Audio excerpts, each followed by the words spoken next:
সম্প্রতি সামাজিক যোগাযোগ মাধ্যমে উপদেষ্টা আসিফ মাহমুদের সঙ্গে এক সুন্দরী মেয়ের ছবি ভাইরাল হয়। ছবিটিতে তাদের একটি হোটেল কক্ষে দেখা যাচ্ছে, যা দেখা মাত্রই সমালোচনা শুরু করেন অনেকে।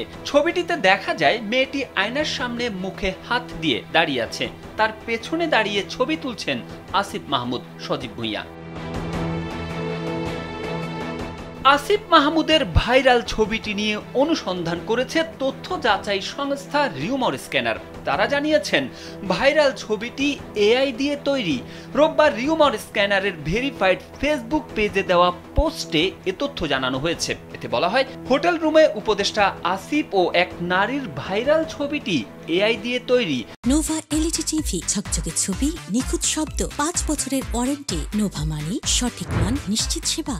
রিউমার স্ক্যানারের অনুসন্ধানে দেখা যায় দুজনের ভিন্ন দুটি ছবি ব্যবহার করে এআই প্রযুক্তির মাধ্যমে উক্ত ছবিটি তৈরি করা হয়েছে। এছাড়া তুলনামূলক বিশ্লেষণেও ছবিতে একাধিক এআই জনিত অসঙ্গতি ধরা পড়েছে। যেমন মূল ছবিতে ওই নারীর হাতে থাকা ফুল ভাইরাল ছবিতে অসম্পূর্ণ ও বিকৃত আকারে দেখা যাচ্ছে।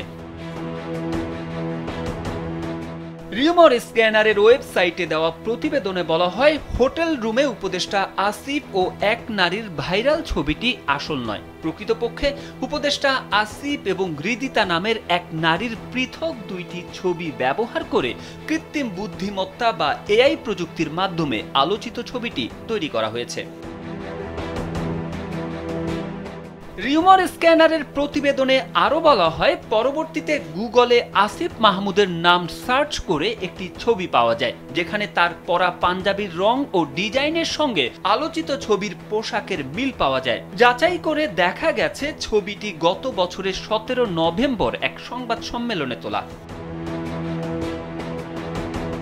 অন্যদিকে রিদনী ইসলাম হৃদিতার ফেসবুক প্রোফাইল পিকচার হিসেবে শনিবার আপলোড করা একটি ছবির সঙ্গে আলোচিত ছবিতে মিল দেখা যায়। তুলনামূলক বিশ্লেষণে দেখা গেছে দুই ছবিতেই তিনি একই ভঙ্গিতে রয়েছেন।